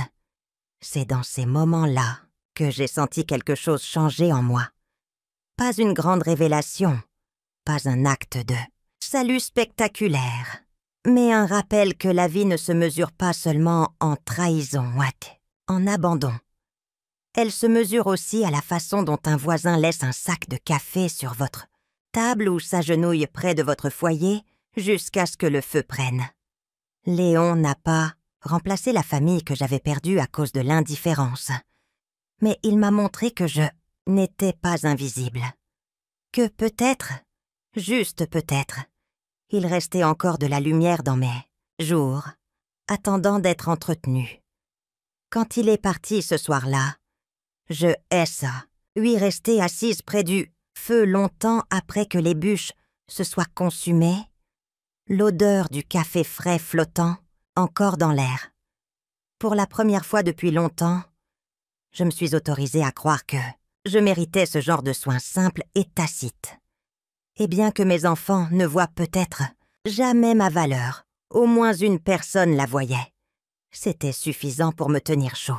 Lorsque la poussière de la trahison est retombée et que le silence de la rue des Cèdres a commencé à résonner dans mes os, j'ai su que j'avais un choix. Je pouvais soit laisser cette vieille maison se transformer en un mausolée de chagrin, soit y insuffler une nouvelle vie. Chaque matin, je traversais la cuisine, passais la main sur les comptoirs en chêne que Rémi avait construits et entendais le léger tintement des casseroles des années passées. Cette cuisine n'était pas destinée à être un lieu de silence. Elle était faite pour le cliquetis des cuillères, le bouillonnement de la soupe, le bavardage des voix s'entrelaçant comme des fils dans une courte pointe. C'est alors que l'idée a commencé à germer en moi comme un murmure. Et si la rue des Cèdres devenait plus que mon refuge? Et si elle devenait une table pour ceux qui n'avaient plus de table? La pensée a rapidement pris racine. J'ai imaginé les veuves de la ville qui passaient leur journée à regarder des chaises vides. Les anciens combattants au café qui sirotaient un café noir jusqu'à ce qu'ils refroidissent. Les tchotistes mères célibataires que je voyais au marché, calculant chaque centime pendant que leur enfant montrait du doigt des pommes ou du pain qu'elles ne pouvaient pas se permettre. Ma poitrine s'est serrée de reconnaissance car en chacun d'eux, je voyais des morceaux de moi-même. La perte, la solitude et le désir. C'étaient tous des ingrédients que nous partagions. Et soudain, j'ai su que la rue des Cèdres pouvait être une cuisine, communautaire, un endroit où personne n'aurait à manger seul, et où l'acte de remuer une soupe pourrait recoudre les cœurs déchirés. J'ai commencé petit. Un samedi matin, j'ai laissé des dépliants à la bibliothèque, à l'église et à l'épicerie. J'ai écrit de mon écriture, soigné, dîner communautaire à la rue des Cèdres. Apportez ce que vous pouvez ou venez simplement vous-même. Je ne savais pas si quelqu'un viendrait. Mais enfin, d'après-midi, l'allée était bordée de voitures et l'odeur des gratins et du pain de maïs flottait dans l'air. J'ai ouvert la porte et des visages que je n'avais fait que saluer de la tête en passant sont entrés dans mon couloir, portant des marmites, des tartes et des histoires, nichées à l'intérieur comme des recettes secrètes. Certains sont venus avec de la nourriture, d'autres avec rien que des sourires nerveux. Je les ai accueillis de la même manière. Cette nuit-là, la cuisine brillait comme autrefois. Les marmites mijotaient, le four ronronnait, les chaises raclaient le sol alors que les gens les rapprochaient. Les rires montaient, comme de la vapeur. J'ai regardé deux anciens combattants échanger des histoires autour d'un ragoût, une veuve apprenant à une adolescente à pétrir le pain, des enfants courant dans le couloir, laissant des traînées de joie là où le silence régnait autrefois. À ce moment-là, la rue des Cèdres n'était plus à moi. Elle appartenait à tous ceux qui avaient jamais connu la fin du corps ou du cœur. Pourtant, aussi pleine que soit devenue la maison, une ombre me tirait parfois en arrière. C'était l'ombre de Cédric, mon fils qui m'avait fermé la porte, qui m'avait dit que j'étais trop vieille, trop gênante. Il me surprenait à regarder vers la porte comme s'il pouvait apparaître avec ce même sourire en coin qu'il avait quand il était enfant. Et puis la douleur revenait. Pourrais-je jamais lui ouvrir cette porte, après toute la peine qu'il avait laissé loger en moi comme des échardes? Un soir, après que tout le monde soit parti et que la maison sente le poulet rôti et la tarte à la cannelle, je me suis assise près des braises mourantes du feu. Mes mains étaient fatiguées. mais mon cœur battait régulièrement. J'ai pensé au pardon, à ce que cela signifiait vraiment. Était-ce le laisser revenir sans conséquence? Était-ce effacer les nuits que j'avais passées seule, attendant un appel qui n'est jamais venu? Ou le pardon était-il quelque chose de plus calme, quelque chose qui n'appartenait qu'à moi? La question me rongeait. Si Cédric frappait un jour, le laisserais-je entrer? Une partie de moi y voulait claquer la porte pour protéger cette nouvelle vie sacrée du chaos qu'il apportait. Une autre partie, plus douce mais persistante, murmurait que l'amour ne consistait pas à compter les dettes. Il s'agissait de me libérer de l'amertume.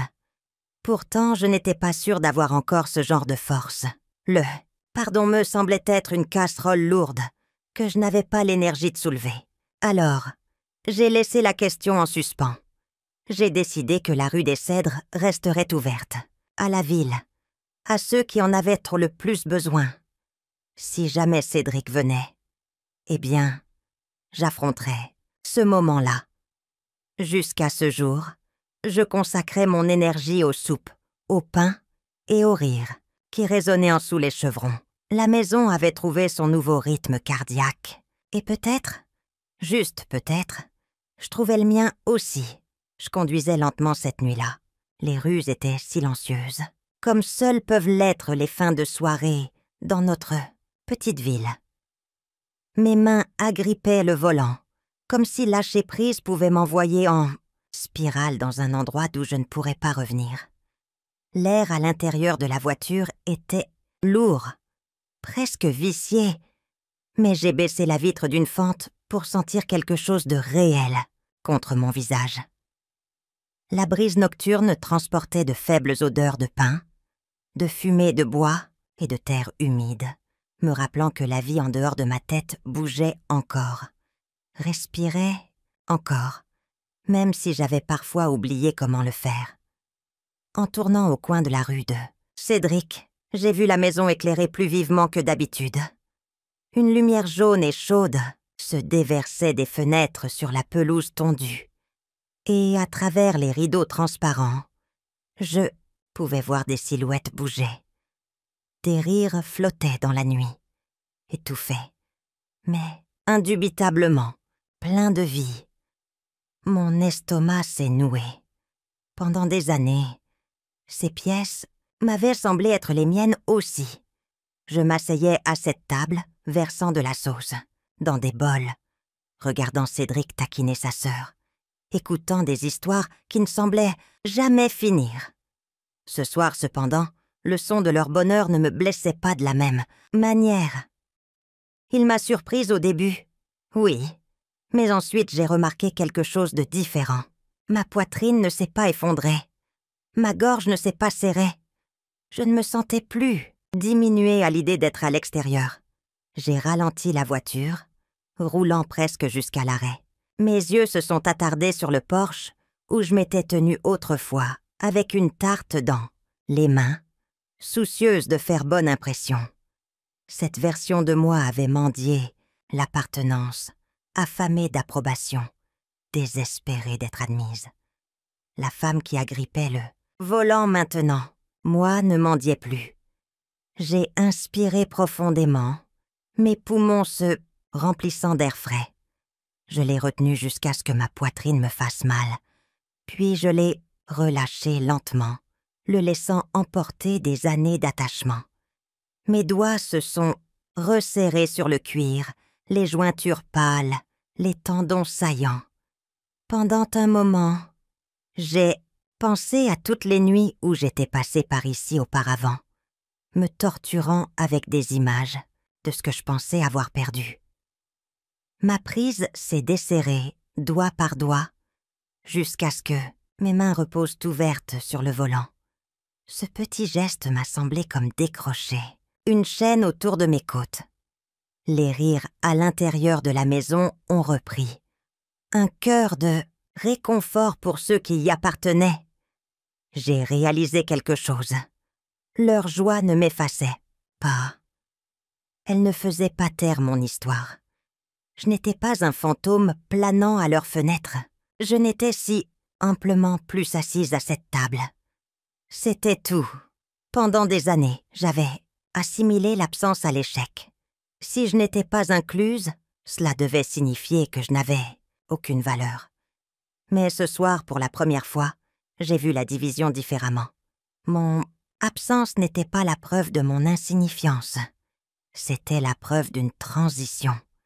J'avais porté assez de poids pour savoir que ce moment était moins une question d'être oublié et plus une question d'entrer dans un autre chapitre.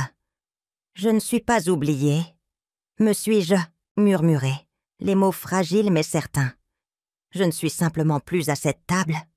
J'ai avancé un peu la voiture, dépassant la fenêtre, où j'ai aperçu une dernière fois le visage de Cédric. Il souriait. Je n'ai pas ressenti de rage. Je n'ai même pas ressenti d'envie. Ce que j'ai ressenti, c'est de la distance. Le genre de distance qui ne brûle plus, mais qui crée l'espace pour l'air, pour le souffle, pour la possibilité.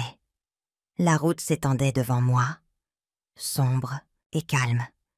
Mes phares coupaient tuer la nuit, comme deux faisceaux de promesses stables.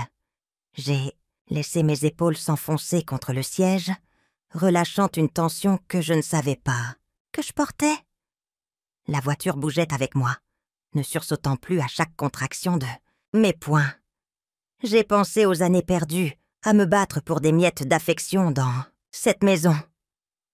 J'ai pensé à la façon dont je m'étais façonnée en silence, coupant des morceaux de qui j'étais juste pour m'intégrer. Ces versions de moi méritaient mieux. Et maintenant, peut-être pour la première fois, je le leur donnais. Plus je conduisais, plus la lueur de la maison de Cédric devenait petite dans mon rétroviseur. Elle était toujours là, brillante et entière, mais rétrécissant jusqu'à ne plus paraître différente des autres Isons, alignés le long de la rue. Cette seule vision m'a dit quelque chose. Ils avaient leur table, leur rire, leur famille choisie, et moi, enfin, je m'avais moi-même. La nuit était encore longue, incertaine, mais elle ne me semblait plus être une ennemie. Pour une fois, j'ai senti que je pouvais l'affronter d'égal à égal. Je me suis réveillée avant l'aube, dans le silence qui suit une légère chute de neige. La rue des Cèdres portait une clarté nouvelle. Aujourd'hui, c'était le premier jour de la cuisine communautaire. J'ai moulu le café de Léon et j'ai laissé la vapeur monter comme une petite bénédiction. J'ai dressé la longue table avec des bols et des assiettes simples. Un chemin de table à carreaux parcourait le centre. Puis j'ai pris le petit pain en bois que mon fils avait sculpté en CE2 et je l'ai placé au milieu. En milieu de matinée, le four ronronnait. Une marmite bouillait à va, avec du poulet, des carottes et du thym. Du pain de maïs dorait sur les bords. 2 tartes aux noix refroidissaient sur le rebord de la fenêtre. J'ai déplacé des chaises et ouvert les rideaux. Sous ce toit, me suis-je dit, personne ne mangera seul.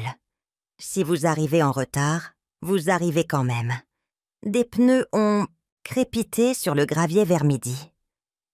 Léon est arrivé le premier, les épaules poudrées de neige, un sac de chêne fendu dans un bras et une cocotte en fonte dans l'autre. Il a empilé le bois, acheté, allumé un feu et a soulevé le couvercle. « Ragoût de chevreuil », a-t-il dit. « Ça nourrit un régiment. » Il a testé la charnière qu'il avait huilée. La porte s'est ouverte en douceur. Le premier crépitement du petit bois a sonné comme un accord. Nora est arrivée ensuite, vive et lumineuse. Un bonnet en tricot bas sur le front et un sac de tablier sur le bras. « Les bénévoles en voudront. » elle dit, en me tendant un tablier vert avec mon nom brodé sur la poche. Elle a posé une boîte de thé près de la bouilloire et a aligné 2 bocaux sur le comptoir. Fond pour les fleurs, fond pour les haricots. J'ai commencé à protester. Elle a penché la tête. J'ai laissé faire. Madame Méon est entrée en traînant les pieds avec un panier, emmailloté dans une serviette. De la vapeur s'est élevée quand elle a soulevé le tissu. « Ouah! Biscuits au bas beurre !» a-t-elle dit. « Cette pâte pardonne. » Elle a pris la place près de la fenêtre et a beurré chaque biscuit comme pour le bénir. À 13 heures, un coup rapide, Adrien se tenait sur le perron, chapeau à la main, les joues rougies par le froid. Il tenait un sac de la boulangerie. « Jour de congé », a-t-il dit, un peu timide, les petits pains d'hier. Le boulanger déteste le gaspillage. Je l'ai fait entrer d'un geste. Il s'est lavé les mains et a trouvé le rythme de l'évier, empilant les bols avec une vitesse silencieuse. À 14 heures, la maison respirait comme un être vivant. 2 anciens combattants que Léon avait invités sont arrivés, raides de prudence, jusqu'à ce que Nora noue des tabliers autour d'eux, leur taille et leur tente des louches. Une adolescente de la bibliothèque a apporté des brownies dans un moule cabossé et s'est approchée de Madame May, apprenant à fendre les biscuits sans écraser les miettes. Une jeune mère est venue avec un bambin et rien d'autre. J'ai posé un bol de soupe devant elle et une petite cuillère dans la main de l'enfant. Nous avons servi par vagues. Les voix s'entremêlaient à travers la table. Les voisins apportent des nouvelles. Les étrangers apportent du courage. Léon expliquait la patience à un feu. Les anciens combattants échangeaient des blagues douces. L'adolescente apprenait, au béton, en bing un jeu de claquettes. Nora étiquetait les restes d'un marqueur sûr. J'ai versé du cidre et j'ai senti la pièce basculer du silence à l'appartenance. Le petit arbre est resté au centre. Les assiettes le contournaient. Quand la conversation a baissé, j'ai tapé une cuillère contre un verre. La pièce s'est tue. « Merci d'avoir franchi cette porte », ai-je dit. « Si vous avez apporté de la nourriture, merci. Si vous avez apporté votre faim, merci aussi. Sous ce « Ah, toi », les deux sont les bienvenus. J'ai levé ma tasse à la santé des cœurs pleins et des mains chaudes. Le toast est revenu dans un cercle de visages souriants. Même le bambin tenait sa tasse avec dignité. Je suis sortie sur le porche pour respirer. La neige tombait en lents filaments. Le fauteuil à bascule grinçait comme un vieil ami. À travers la fenêtre, j'ai regardé Nora rire avec Madame May. Léon servait le ragoût. Lancy, une combattante, se tenait, un peu plus détendue. L'adolescente a fait tourner le bambin une fois. Adrien m'a rejointe. « Tu tiens le coup ?» a-t-il demandé. « C'est la première fois que je ne mange pas seule. Depuis des années, » ai-je dit. Il a hoché la tête vers le ciel. De retour à l'intérieur, j'ai centré le sapin en bois. Les coudes et les assiettes s'entassaient près de lui. Personne n'a demandé son histoire, mais il se déplaçait autour de lui avec respect. La lumière du feu traçait la cicatrice sur l'étoile et la transformait en une veine brillante. J'ai touché le bord, rugueux. Le calme est monté de ma paume à mon épaule. La conclusion n'était pas une porte qui claque. C'était une table où le passé pouvait s'asseoir sans réclamer la place. D'honneur. Le crépuscule s'est installé sur la rue. Nous avons emballé des portions pour tous ceux qui voulaient emporter un peu de réconfort chez 2. Nora a glissé des billets dans le bocal à fleurs. Léon a ajusté le conduit de cheminée. Adrien a balayé en cercle de plus en plus large, fredonnant un air qui ressemblait à du mouvement. À la porte, j'ai serré des épaules et pressé des biscuits dans du papier d'aluminium. Le souffle formait des panaches dans le froid. Quand le dernier invité est sorti dans la nuit, la maison a expiré. La table était une carte de miettes, de ronds et de serviettes tachées. La preuve qu'un jour avait compté. J'ai éteint les bougies une par une. La fumée s'est enroulée dans l'air chaud. J'ai posé le sapin en bois au centre et j'ai reculé. Les assiettes vides formaient un halo doux. Je ne me sentais pas grandiose. Je me sentais à ma place. La pièce portait le poids de la compagnie. Rémi ne m'avait pas seulement donné une maison, il m'avait gardé une place qui pouvait s'agrandir. J'ai posé ma paume su, le grain du bois, et je l'ai laissé me stabiliser. Demain, je hacherai plus d'oignons et je mettrai plus de bols. J'ajouterai des chaises et j'apprendrai de nouveaux noms. Ce soir, je pouvais dire une phrase vraie, sans sourciller. Je ne suis pas seule. Plus maintenant. Le message de Cédric est arrivé tard dans la nuit, longtemps après que la maison se soit tue. La lampe à côté de mon fauteuil projetait un petit cercle de lumière sur le sol. Et dehors, les cigales chantaient comme un chœur agité. Mon téléphone a vibré une fois, et pour des raisons que je ne peux expliquer, j'ai su que c'était lui, avant même de regarder. « Maman, je suis désolée. On peut parler ?» Ces 6 mots étaient posés sur l'écran, brillant dans la pénombre, pesant sur moi comme un fardeau que je n'étais pas sûre de pouvoir porter. Mon premier réflexe a été d'attraper mes lunettes, de les relire, de m'assurer que je ne les avais pas imaginées. Mais je ne l'ai pas fait. Cédric, mon fils, le même qui m'avait dit de ne pas venir, qui m'avait exclu d'un seul message cruel, était maintenant celui qui frappait à une porte qu'il avait lui-même fermée. J'ai posé le téléphone, doucement sur la table, comme s'il s'agissait d'un objet fragile qui pourrait se briser si je le tenais trop fermement. Je n'ai pas répondu. Je ne l'ai pas effacé non plus. Je l'ai simplement laissé reposer là, les mots brûlant en silence, exigeant une décision que je n'étais pas prête à prendre. C'était étrange la façon dont mon cœur s'est comporté à ce moment-là. Pendant des années, il s'était tordu en nœuds pour anticiper ses besoins, ses humeurs, ses silences. Ce soir, il était calme, régulier, presque serein. Pas engourdi, pas amer, juste immobile, comme la surface d'un lac quand le vent tombe. Je me suis penchée en arrière dans le fauteuil et j'ai pensé aux nombreuses fois où je m'étais précipitée pour répondre auparavant, lui renvoyant des SMS après minuit quand il était plus jeune, le rassurant avant ses examens, lui envoyant des prières avant ses déploiements, couvrant même ses factures, quand il prétendait ne pas avoir besoin d'aide. Chaque fois, je lui avais donné une réponse, immédiate. Chaque fois, j'avais été la première à combler le fossé. Pas cette fois. Mes doigts ont effleuré les bords du cadre photo sur la table. C'était Cédric, petit garçon, environ 5 ans, en salopette, tenant un avion jouet, son sourire plein et sans défense.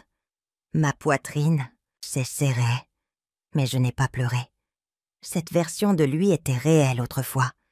Et peut-être que ce garçon était encore à l'intérieur de l'homme qui m'avait repoussé. Mais ce soir, je savais que je ne pouvais pas être celle qui irait le chercher. J'ai murmuré, dans le silence, comme s'il pouvait m'entendre à travers les murs.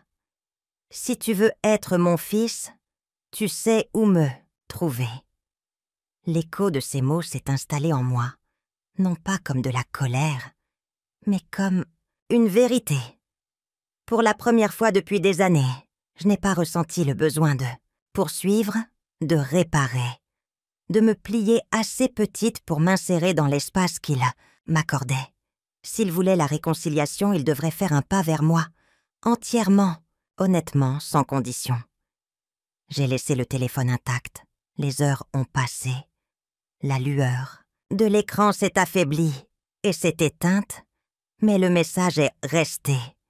Et dans cette obscurité, j'ai réalisé quelque chose de profond. Le pardon ne consistait pas à effacer ce qui avait un an fait. Il s'agissait de choisir ce que je porterais à l'avenir. J'ai repensé au dernier dîner que nous avions eu ensemble avant que tout ne se brise. Il est est assis en face de moi, distrait, faisant défiler son téléphone entre deux bouchées. Je l'avais interrogé sur sa vie, ses projets, ses rêves. Il m'avait offert des miettes de réponse, comme si même la conversation était un fardeau trop lourd. J'étais allée me coucher ce soir-là avec le poids d'être invisible, dans le monde de mon propre enfant. Maintenant, les rôles avaient changé. C'était lui qui tendait la main dans le silence. Et c'était moi qui décidais de la part de moi-même à offrir en retour. Je me suis levée, j'ai marché lentement vers la fenêtre et j'ai écarté le rideau. La lune était basse, pâle et patiente, sa lumière se déversant sur le jardin que j'avais entretenu de mes propres mains. Mes rosiers se penchaient légèrement vers la vitre, résilients même après l'orage de la semaine dernière. Ils me rappelaient moi-même, courbée, mais pas brisée. Je suis retournée au fauteuil. Je me suis assise et j'ai laissé ma main reposer à nouveau sur le téléphone. J'aurais pu taper un seul mot. Oui, j'aurais pu écrire une phrase. « Viens demain, on parlera. » Mais non, si je répondais maintenant, cela effacerait la force tranquille que j'avais construite. Cela me ramènerait dans le vieux rythme de donner plus que je ne recevais. Au lieu de cela, j'ai laissé le silence faire son travail. Parfois, le silence n'est pas une absence. Parfois, c'est la réponse la plus forte. Les minutes se sont étirées en heures. Minuit est devenu 2 heures, puis 3. Le téléphone a de nouveau vibré, mais cette fois, ce n'était pas lui. Juste une publicité, un bruit numérique essayant de s'immiscer. Les mots de Cédric sont restés la dernière chose réelle qu'il m'ait envoyée. Et ils étaient suffisants. J'ai fermé les yeux et j'ai laissé le sommeil m'emporter dans le fauteuil. Le téléphone, face contre table à côté de moi. Au lever du jour, la lumière du soleil a inondé la fenêtre, touchant le parquet en bande dorée. Le téléphone était toujours là, sombre, silencieux. Je l'ai soulevé une fois de plus. J'ai jeté un coup d'œil au message. Toujours pas de suite de sa part. Juste ces 6 mots figés dans le temps. J'ai souri faiblement, un sourire, non pas de triomphe, mais de libération. Ma valeur ne dépendait pas de sa réponse. Ma paix ne dépendait pas de ses excuses. J'avais vécu trop longtemps en croyant que mon amour pour lui devait signifier que je devais me renoncer. Plus maintenant. Si tu veux être mon fils, ai-je murmuré à nouveau, plus fort cette fois. Tu sais où me trouver. Et sur ce, j'ai reposé le téléphone. Non pas comme une blessure, mais comme un repère. Le début de quelque chose de nouveau. Pas une histoire d'attente sans fin sur le seuil, mais une histoire des vies pleines à l'intérieur de ma propre maison, de mon propre cœur. Peut-être qu'un jour il frapperait, peut-être pas. Quoi qu'il en soit, je m'étais enfin choisie.